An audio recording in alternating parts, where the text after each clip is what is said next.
जय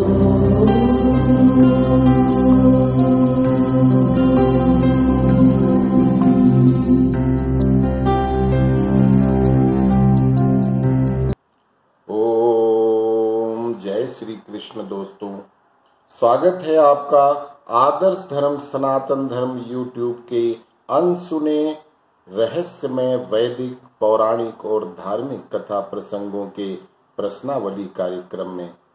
आज के वीडियो के माध्यम से हम श्रीमान मायाराम गोडारा जी के प्रश्न का शास्त्रोक्त उत्तर दे रहे हैं। उनका प्रश्न है कि खाटू वाले श्याम बाबा को अहलावती का लाल क्यों कहा जाता है, जबकि श्याम बाबा उर्फ बर्बरीक तो कामकंटिका और भीमपुत्र घटोत्कच के पुत्र थे, तो उनको अहलावती का लाल क्यों कहते हैं, कामकंटिका का लाल क्यों नहीं कहा जाता। श्री मायाराम जी का प्रश्न अति उत्तम है, क्योंकि अधिकांश लोग इस प्रश्न का उत्तर नहीं जानते हैं। ज्यादातर लोग सिर्फ टीवी पर दिखाए गए महाभारत या रामायण सीरियल को ही अपना संपूर्ण ज्ञान मान बैठे हैं। इससे ज्यादा न तो वो जानना चाहते हैं, और अगर कोई उन्हें बताता है, बल्कि अगर कोई धर्म शास्त्रों के ग्रंथों के आधार पर सच्चाई बताने की कोशिश करता है, तो ये अर्धज्ञानी लोग अब उसको गलत ही नहीं ठहराते, अपितु गालियां भी बकते हैं। और यही सबसे हमारे पुराने तथा ईश्वर द्वारा प्रतिपादित धर्म सनातन धर्म के क्षीण होने का प्रमुख कारण है। आज मैं आपको महाभारत की सच्ची घटनाओं के माध्यम से खाटू के श्याम जी की ही नहीं, अपितु उनके दादा श्री भीमसेन के जीवन की 3 प्रमुख घटनाओं से अवगत कराता हूं, और वैज्ञानिक तर्कों के साथ श्री मायाराम जी के प्रश्न का उत्तर देता हूं। इसके पूर्व आपसे एक छोटी सी अपील है कि अगर आप लोगों को आदर्श धर्म सनातन धर्म पर प्रसारित वीडियो शैक्षिक और अच्छे लगते हैं, तो अपने इष्ट मित्रों के साथ शेयर करना ना भूलें। और अगर जो लोग नए आए हैं, जिन्होंने अभी इस हमारे आदर्श धर्म सनातन धर्म YouTube को सब्सक्राइब नहीं किया है, तो कृपया उसको सब्सक्राइब अवश्य कर लें। महर्षि वेद व्यास कृत महाभारत, जिसको सनातन धर्म का 5वां वेद की संज्ञा दी गई, वो आतताई विदेशी आक्रांताओं ने जब हमारे सारे ग्रंथ जलाए, उसमें महाभारत भी जला दी गई थी, और वो सभी ग्रंथ नष्ट कर दिए गए थे।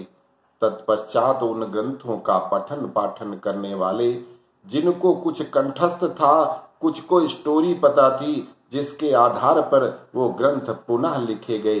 ग्रंथों में इसीलिए थोड़ी थोड़ी विविधता है, जो होना स्वाभाविक है, क्योंकि सबकी अपनी अपनी याददाश्त थी। किसी को कुछ याद रहा, किसी को कुछ, और किंतु सबका सार तत्व तो एक ही है।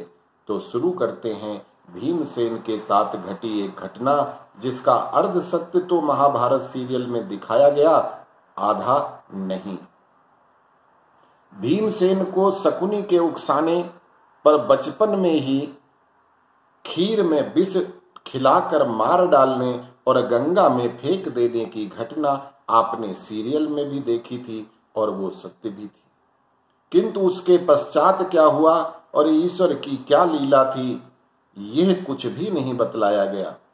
भीम को दुर्योधन और दुशासन और शकुनी मिलकर गंगा में बहा देते हैं, जो बहते हुए गंगा माता की लहरों की सहायता से काशी विश्वनाथ वाराणसी पहुंचते हैं। महाभारत सहित कई ग्रंथों में इस बात का जिक्र आता है, और प्रमाण भी मिलते हैं कि बाबा विश्वनाथ के पास से ही एक गुप्त द्वार है, जो नागलोक या पाताल लोक का रास्ता है।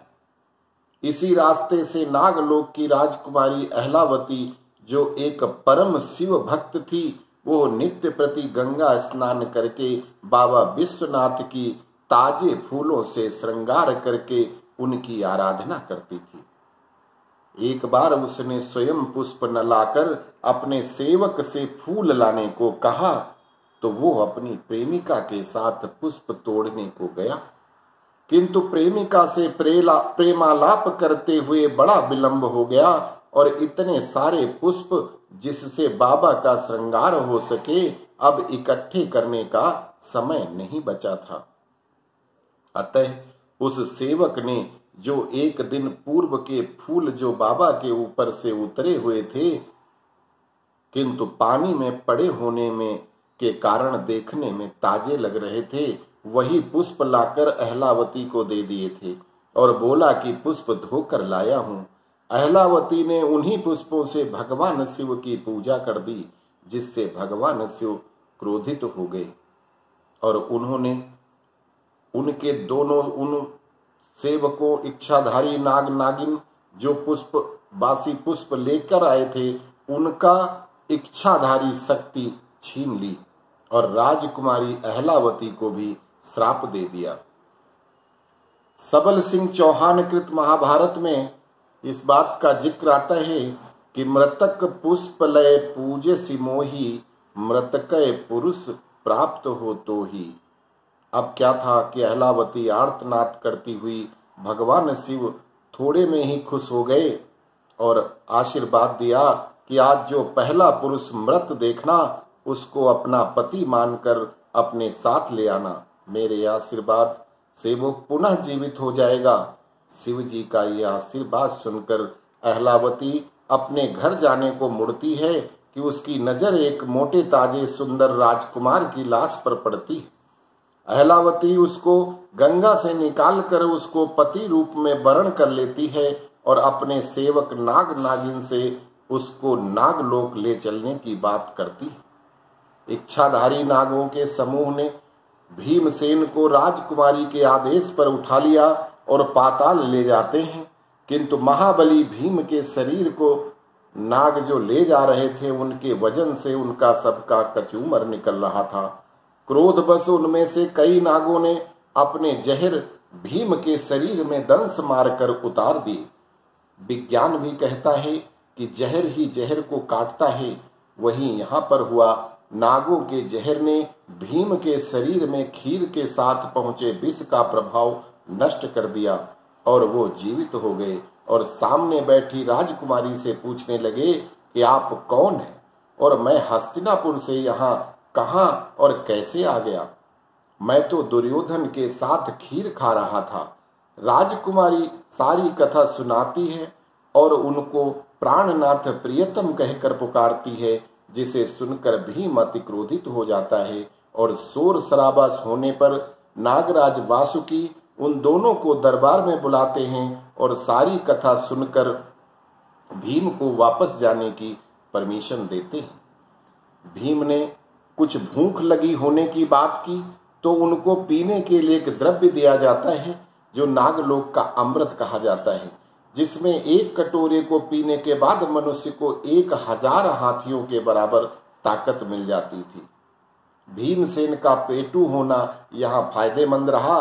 भीम ने पूरे 10 कटोरे वो द्रव्य पिया और जिससे 10,000 हाथियों का बल प्राप्त करके वापस लौट आए थे। इसके बाद दूसरी घटना भीम की दूसरी शादी हिडिंबा से कैसे होती है, उनका पुत्र घटोत्कच कैसे बड़ा हुआ, उसके पुत्र बर्बरी की कथा आप सबने सीरियल में देखी है और वो सही है, किंतु युद्ध के बाद की घटना अर्ध सत्य दिखाई है। भगवान कृष्ण अपने हाथ के चमत्कार से सिर्फ अभिमन्यु पुत्र परीक्षित के अलावा किसी को भी भगवान कृष्ण ने जिंदा नहीं किया। कहीं न कहीं कुछ न कुछ बहाना करके भगवान दूसरों को ही यश दिलाते हैं। अब मैं आपको दूसरी घटना जो नहीं दिखाई गई वो बतलाते हैं। युद्ध के बाद भीम बड़े दुखी थे। हम लोगों ने वो कहते थे कि हम लोगों ने अपने निर्दोष पोते बर्बरी को मार दिया, इसलिए भगवान से बोले कि हे केशव, हे जनार्दन, मेरी प्रार्थना है कि इस निर्दोष को जिंदा कर दो। प्रभु बोले कि जिंदा करने के लिए नागमणि चाहिए और वो सिर्फ आप ला सकते हो। इसके लिए आपको नागलोक जाना होगा और अपनी पहली पत्नी अहलावती से मिलना होगा। भीमसेन कृष्ण के साथ नागलोक जाते हैं, कृष्ण जी से भी प्रार्थना करते हैं कि साथ में ही चलो, और बर्बरी के शरीर के साथ जाते हैं और अब तक अधूरे पति का इंतजार कर रही राजकुमारी अहलावती से मिलते हैं। नागमणि की बात करते हैं, जिससे नागराज की शर्त होती है कि नागमणि का प्रयोग सिर्फ नागवंशियों के ऊपर ही किया जा सकता है, या उस पर जिसका नाग कन्या से विवाह हुआ हो, या उस पर जिसका नाग कन्या ने जिसको गोद ले रखा हो, उसी के ऊपर ये मणि असर करती है। आपने तो अभी तक अहलावती से पूर्ण विवाह भी नहीं किया, फिर केशव की अनुशंसा पर भीम का अहलावती से धूमधाम से विवाह कराया जाता है और भीम और अहलावती ने बर्बरीक को अपना पुत्र माना, उसको गोद लिया और नागमणि से उसकी गर्दन जोड़कर पुनर्जीवित किया गया। अतः बर्बरीक अब भीम के पोते न होकर पुत्र बन गए और इसी रिश्ते से बर्बरीक का नाम अहलावती का लाल कहा जाता है। कामकंटिका और हिडिंबा आदि ने तो बर्बरीक को मृत मानकर अपने राज्य वो लौट गए थे, और उधर नागलोक में जब बर्बरीक का इलाज हुआ तो अहलावती द्वारा पुत्र मानने से अपना पहला बेटा माना जो उन्होंने, तो जो पूजा की गई वो पुनर्जीवित हुए, अतः माता कहलाने का अधिकार अहलावती को मिला। वैसे अहलावती का असली नाम इला था और भीम जो चंद्रवंशी क्षत्रिय थे, विवाह के बाद ये दोनों इलाव्रत देश जो आज के मंगोलिया में अतलाई नाम से शहर है वहां रहे। भीम और अहलावती से कई संतानें हुई और आगे चलकर अहलावत, एलावत, ओहलावत, सोलंकी आदि नामों से विख्यात जाट क्षत्रिय हुए और इस तरह नागवंशी कन्या और चंद्रवंशी क्षत्रिय से जो वंश आगे बढ़ा वो अपनी माता अहलावती के नाम पर जाने जाते हैं। भीम पुत्र होने के कारण इनमें बल तो ज्यादा था, किंतु भीम की तरह ही इनको एक समय पर एक ही बात याद रहती है। बड़ी बहादुर जाति होने के साथ साथ बहुत वीर कहे जाते हैं। उम्मीद करते हैं कि दर्शक श्रीमान मायाराम गोडारा जी के प्रश्न का शास्त्रोक्त और समुचित उत्तर मिल गया होगा। अस्तु। जय श्री राम।